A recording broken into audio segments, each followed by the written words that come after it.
Welcome to the Public Sector Marketing Show, a podcast for government and public sector marketing professionals who want to level up their digital marketing and social media knowledge, skills, and strategic thinking. And now, welcome your host, Joanne Sweeney. Hello and welcome to episode 22 of the Public Sector Marketing Show. What is the value of a really good online reputation, and does it matter in the digital age? Well, in this show, I'm going to share with you how to manage your online reputation and why you should care, the do's and don'ts of reputation management. And we hear from Niamh Boyle, who is founder and managing director at the Reputations agency based in Ireland. They recently released the results of the RefTrack study 2021, and they analysed the reputation of 100 private and public sector companies, and they spoke to 6,000 consumers. So we hear about the winners and losers, what you can do to improve your online reputation, and why you should care. The new feature on the Public Sector Marketing Show hands over the mic to you. So for the consulting segment, I'm now going to be answering your questions. So that means that you need to leave me a voice note. You need to go to publicsectormarketingpros.com/podcast, and you can see the option to leave me a voice message.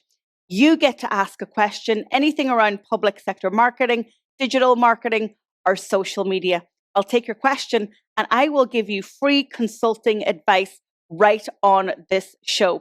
Top tip, you need to visit the website using your mobile phone, because you'll be using the mic on your phone to leave me the voicemail. So go ahead, go to publicsectormarketingpros.com/podcast, and I look forward to receiving your questions.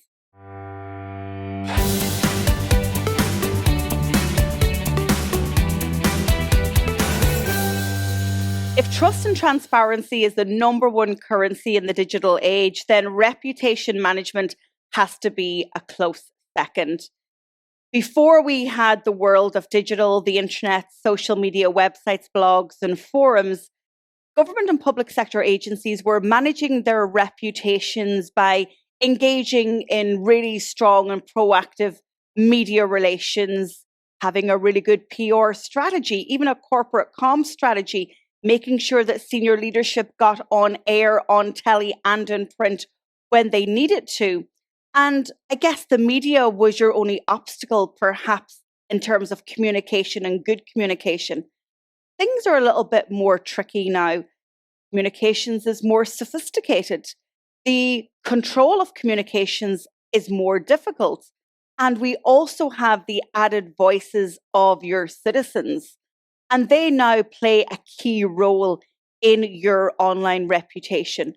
Before, you all obviously had to make sure that everything operationally was running well, that a staff member didn't get you into hot water. But by and large, now we have the ability of the citizen to call a government or public sector agency out on a public service that perhaps is not performing as it should be. Maybe your response rates aren't up to scratch. And we should never dismiss the voice of the public. While social media makes government and public sector nervous, the public play a really strong role and a beneficial role in managing your online reputation. Did you know when somebody advocates and shares your content online, that can exponentially increase positive sentiment and positive reputation by over 500%. LinkedIn even say that when somebody talks about your brand's organization on their platform, brand reputation increases by over 660%. The other role that digital communications plays in online reputation is we now have the ability to see faces, hear voices, and really get closer to those decision makers in political life, in public policy, and heading up organizations. And even in the conversation that I have shortly with Niamh Boyle from the Reputations agency, she also agrees with me that the role of senior leadership is absolutely critical in the digital age. So it's no longer only the gift of the senior leader, perhaps in the CEO role, But we now have, or you now rather, have the ability to shine a light on other key staff within your organization. More recently, I've seen a lot of public sector organizations, and they've even been on this show, launch new podcasts, introduce new voices and subject matter experts into the public domain. Another thing that we can really leverage in the digital age around reputation management is the whole concept of social listening. Social listening gives you the ability to understand intrinsically what people are saying about you, your organization, topics and decisions that affect them. And you can take these insights into your organization to feed in and to inspire your communications plan, but perhaps even shifts in policy making. The world has changed. The pendulum of power no longer is in the hands of government or public sector. You have to realize that that pendulum is swinging over and back, and very much so that power is in the hands of the public, and they will speak when they're not happy. So what can you do to really make sure that you are managing your online reputation well? Well, stay tuned. I'm going to cover that in the next consulting segment. Level up your digital skills by taking our diploma in digital marketing, plus gain an industry qualification. Use the code DigitalMarketing20 for a 20% discount. Visit publicsectormarketingpros.com. In today's consulting segment, I want to talk about the do's and don'ts of managing your online reputation in the digital age. Let's start with the do's. We'll start with the positive. Do embrace the world of digital and do go in with a mindset that you want to be there, that you want to deepen your digital footprint, and that it is your ambition and your intention to actually grow your social following, to increase website traffic, to meet or exceed public sector engagement benchmarks on social, to increase the output of digital content production, and also to elevate the standard more broadly of your digital communications online. Because let's face it, if you were offered a weekly radio slot, half a page in a national newspaper, and also a 5-minute slot on national telly once a month, you would take it, and there would be a lot of preparation and precision and planning put in to getting the communications right. So when you step out online, I always advise that the same planning, precision and preparation is taken as seriously as traditional comms. But traditional comms really supports and adds to digital comms. So mindset and culture and having that proactive intention to really improve and increase month on month and indeed year on year is really good advice. The next thing that I would say to you in terms of how to manage online reputation is that you need to know what a good online reputation is for your organization. Is it that the public trusts you? Is it that they feel that you are transparent and open with your communications? Is it that your senior leaders and your spokespersons, and indeed more broadly the staff, are seen to be people who are committed and can be trusted in the job? Or is it a good online reputation, the share of social voice that you have online when it comes to topics that you have responsibility for? Or indeed, is a good online reputation where you are seen by the public as the single source of truth on many of the issues that they care about and which you are responsible for? So be very, very clear on what a good online reputation is. The next thing I want to talk about is sentiment. So sentiment is this tangible element of digital communications, and it's broken into 3 areas. You've got positive sentiment, negative sentiment, and then neutral sentiment. And believe it or not, neutral sentiment is actually positive sentiment. So really what you're looking to measure is the negative sentiment associated with your organization's brand or indeed individuals. And don't forget about keywords and topics. Because if you're not monitoring for keywords and topics, you are likely to miss bigger conversations that directly affect you and the people that you represent. So sentiment analysis is very important. Fourthly, what I would say as a do when it comes to managing your online reputation is that you need to produce content that speaks to the public that you represent. And that takes a little bit of research, keyword analysis, having a look at the content that people are visiting on your website, having a look at frequently asked questions, and of course, you know my concept by now, FNC's, frequent nasty comments. A lot of good social listening and really understanding the conversations that the public are interested in having will help you formulate and create that content marketing plan. And then finally, in terms of the do's of managing your online reputation, you need to look at the data. The data is going to give you actionable insights, and it's really going to inform how people respond to you when it comes to controversial issues or even those softer issues. And in fact, in my conversation with Niamh, she'll talk about a reputation audit. So let's jump over and let's talk a little bit about the don'ts of managing your online reputation. So don't ignore a crisis.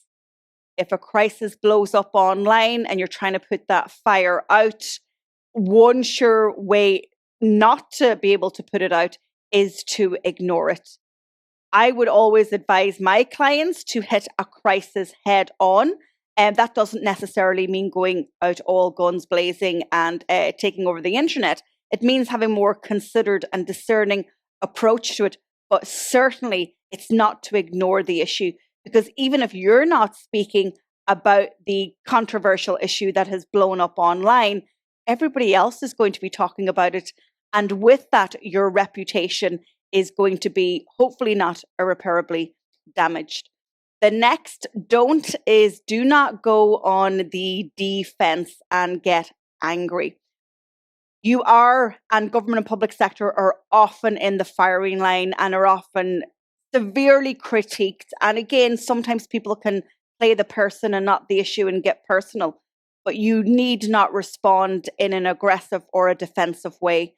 And please do not turn off your replies on Twitter. I've seen that happen too many times that I care to mention right now. But turning off your replies, muting people, and effectively saying, we're going to broadcast what message we want.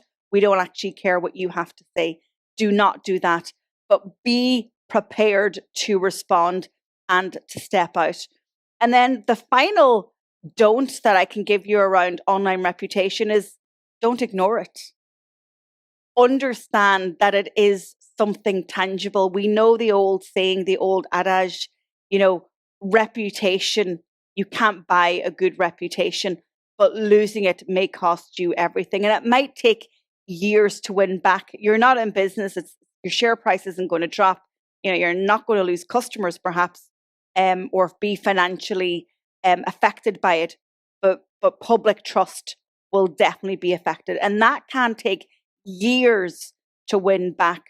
So when it comes to online reputation, the one question that I would ask you is, where does that sit in your communication strategy or indeed in your digital marketing strategy? But make sure it's front and center, and make sure you have a plan of action to manage it, and make sure that you're measuring it also. A one-stop shop digital marketing and social media resource.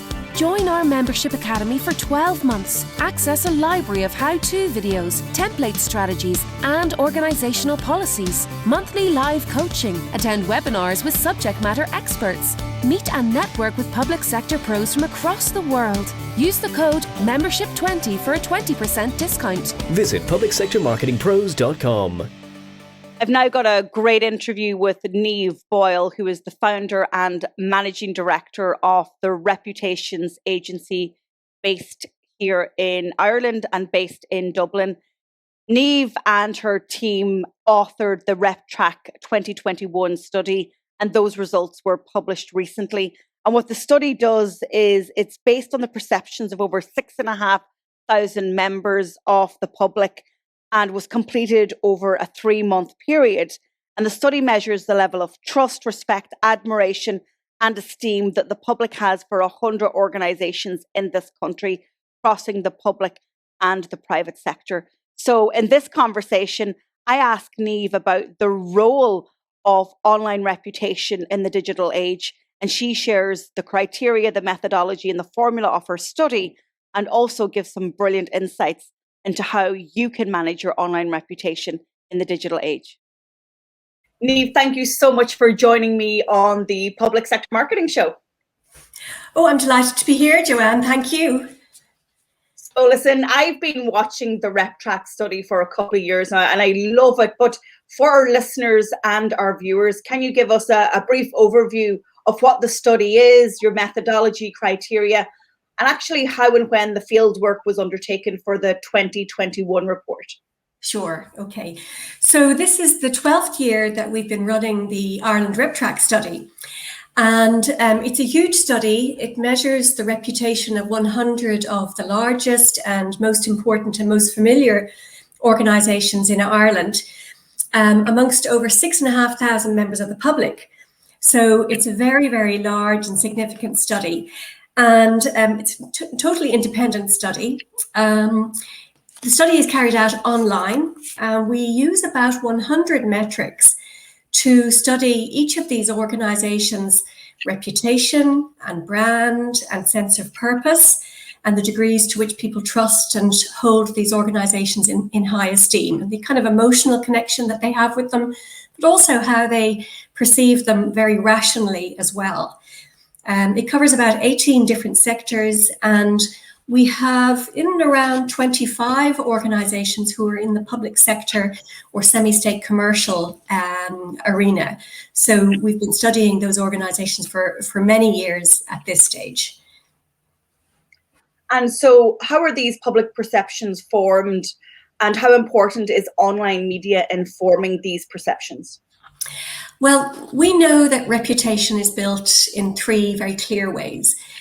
People's direct experiences with you as an organization. So the customer experience, the customer support, all the ways that the immediate touch points that you have with the public. But it's also built through your own channels of communications, whether that be traditional media advertising or traditional media coverage, or through social media. And the third way that it's built, and probably the most important, is what others are saying about you. So what is the media saying? What are influencers on social media saying, for example, those that are blogging, posting? And this is very, very influential. And of course, for anybody in public relations, we know that this is the hardest nut to crack, because trying to convince third parties to speak with your voice and to understand your narrative is always the most difficult part of building a reputation. So as part of that, online is a very important part of that. And so in our study, we measure about 14 or 15 different communications channels and touch points. And we measure the reach or the penetration that an organization has across each of those touch points. But we also measure the reputational impact of each of those touch points. And that can be really interesting, because we find that organizations in the public sector, for example, such as the HSE or An Post, have huge reach and huge penetration because so many people are using their services. But they have very, very different reputational impacts. So the HSE, can struggle at times with its reputation.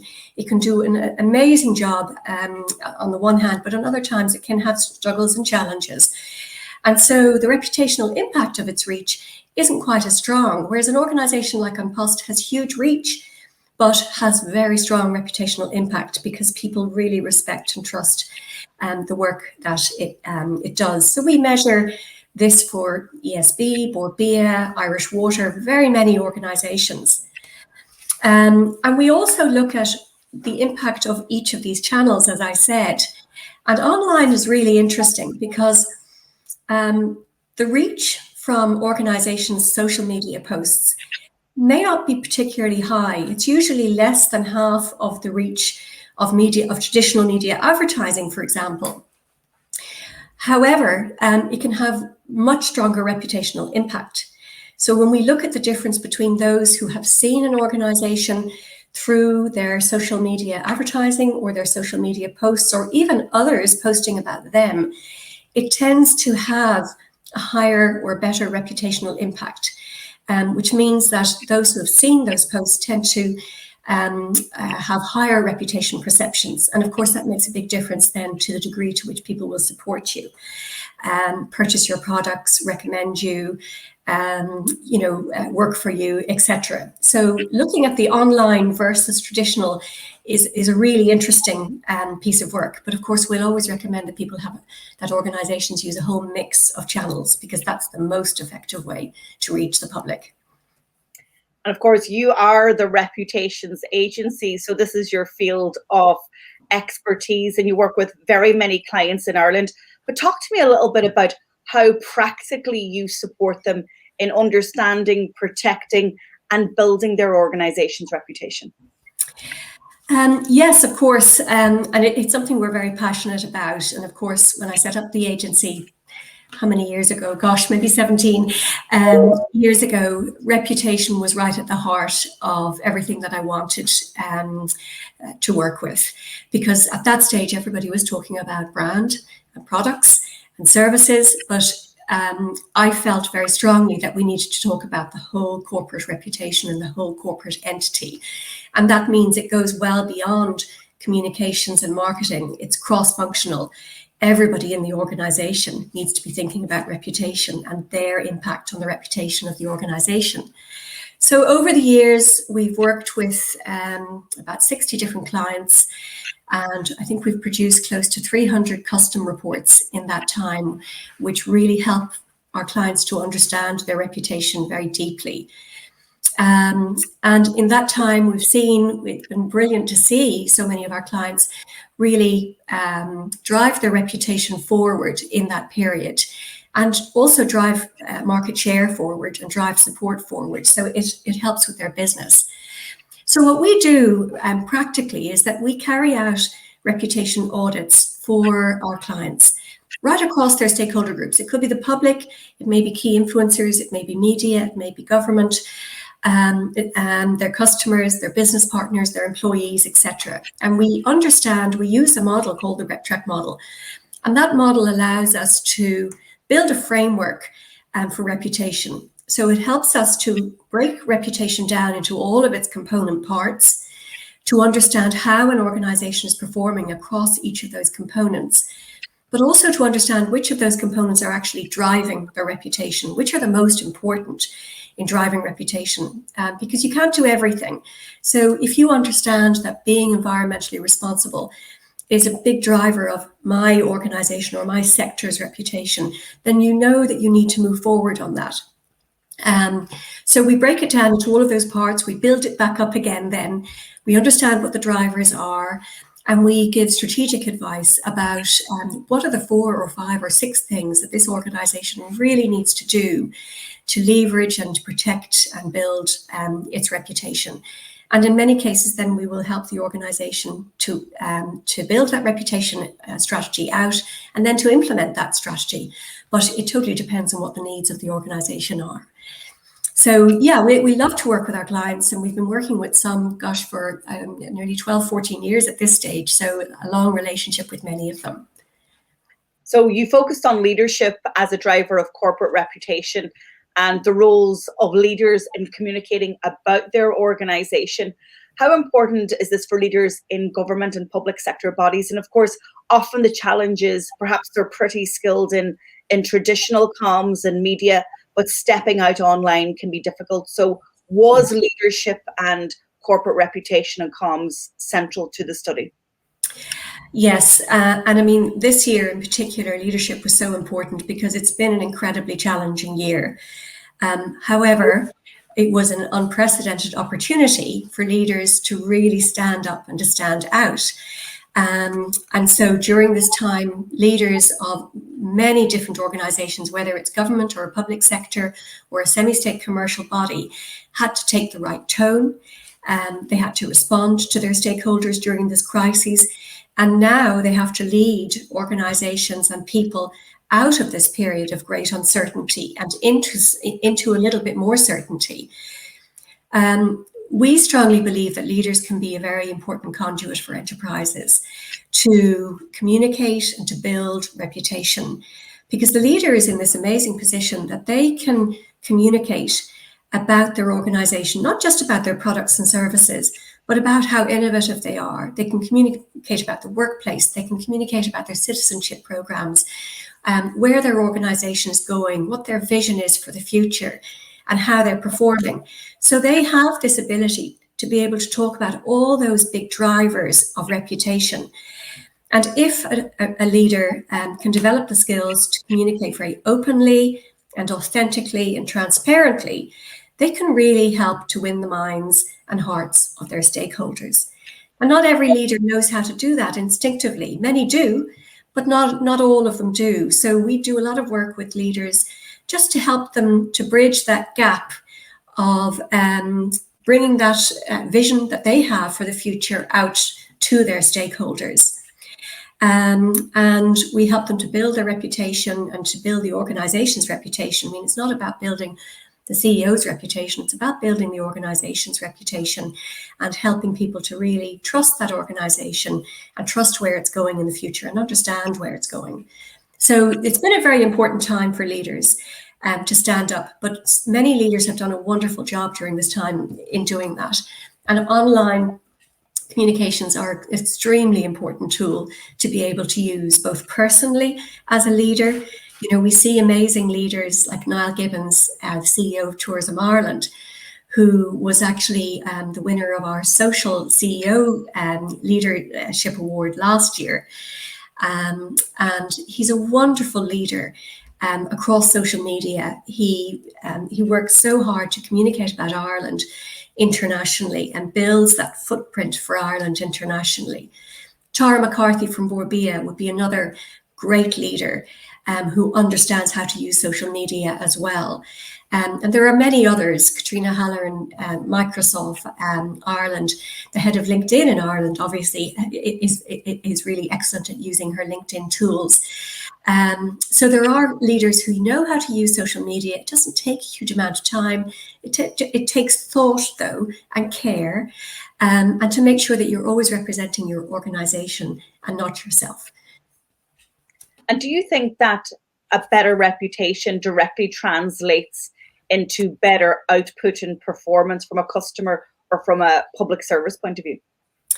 Yes, absolutely. We know that those organizations with an excellent reputation, so these will be organizations that receive a reputation score of 80 or plus out of 100, because we do this in tiers. So those with an excellent reputation, this would be companies like Borbia, credit unions, An Post, St. Vincent's Private, Boots, Aldi, Lidl. They actually receive 10 times the level of support of an organization that has a poor reputation. And that would be an organization that has a score of less than 40. So people are 10 times more willing to purchase their products, for example, or to work for them, or to recommend them to others. So, and that support, of course, leads to very strong business outcomes. So it's extremely important because it allows you to bring new products to the marketplace because people trust them. It allows you to enter into new markets. It means you can retain the top talent that you have in the organization, and sometimes to charge that premium price that you need to be able to charge because of superior products. So given the unprecedented year that it has been, were there any trends that jumped out at you from specific sectors or indeed from individual organizations? Yeah, I mean, I think it became much more competitive in the marketplace. Reputations are rising overall. And we were very surprised to see that despite the recession and the challenges that we had with unemployment and confidence levels, that in fact, reputation scores grew this year amongst the 100 organizations that we studied. And we really didn't believe that this was going to happen. We had been warning our clients, look, expect to see a dip. And it was the same globally with the global RefTrack study, which is carried out in many countries internationally. We were all expecting to see it crash a little bit, as we did in the financial crises last time. But in fact, the public really responded to organizations who stood up at this time. And reputation scores grew by 2.8 points out of 100 overall for organizations. So those that rose to the challenge were really rewarded. It does mean that it's become a more competitive marketplace. And it means that people really want quality products, they want reliable products, but they also want to be treated with authenticity, with transparency, with decency and fairness by the companies that they're spending their money with. And what we saw this year, which was really lovely, was that pride in Irish Indigenous organisations. And some of these were the public sector organisations as well, because the scores for Irish Indigenous, for the first time ever, moved past those for multinationals. And that was great to see, because that pride in Irish organisations and seeing those organisations pivot quickly during COVID brought a whole reputational boost, particularly when people saw the innovation that they had to bring into their products and services so quickly. So Irish Indigenous organisations came up with higher reputation scores than multinationals for the first time ever, and really developed their scores in innovation and citizenship and governance and workplace. So that was great to see. So in my book, I talk about trust and transparency being the number one currency in the digital age. So of course, I'm hugely interested and respectful of your report. But can you give some tips to public sector organisations who wish to increase trust and get a better reputation score perhaps next year? Absolutely. Right now, we're in the middle of preparing a huge number of custom reputation audits reports for our clients. So many of the 100 organisations that we've studied are clients of ours, but we have that data for 100 organisations, and we have it going back 12 years for some of those organisations. So we can produce reports if you're in that list, or even if you're not, we can do a custom study for you at any time. But we can produce a very deep report on your reputation, breaking your reputation and your brand and your purpose down to about 100 component parts, but then building it back up again and making very strong and actionable strategic recommendations as to how you can build your reputation. So yeah, they're very useful reports. And as I said, some of our clients have been with us for 10, 12, 14 years, and we're just watching their reputations grow year after year. So we can certainly help many organizations to do that, and would be delighted to. And there are viewers who are watching and listening into the show internationally. Is it specifically Irish organizations, Niamh, or do you work with international companies also? No, we work with international companies as well, and we work very closely with our global partners, the RefTrack company. So over the last number of years, we've worked in about 15 different markets, actually, internationally. And we love to do those studies, and we love to study, we've worked with Irish organizations that are in many markets around the world, and we measure their reputation around the world. And that can be very interesting, fascinating to see how their reputation can be perceived so differently from one market to the next. So yeah, we can do all of that. And finally, where can people get their hands on the report and more information? Well, we have an executive summary of the report on our website. So if you go into the reputationsagency.ie, you should be able to see it from the homepage. If you just see it on the homepage or go into reports. So there is an executive summary there, or if you need any more information, just email us at info@thereputationsagency.ie or Niamh@thereputationsagency.ie, and we'd be delighted to set up a meeting or a call with you. So for joining on the show, I know what reputation is so important, and this communications has been disrupted in so many ways, but you know what, reputation is as old as humans have been around, and it's really important that we don't forget about it. But congratulations on the study, massive amount of work.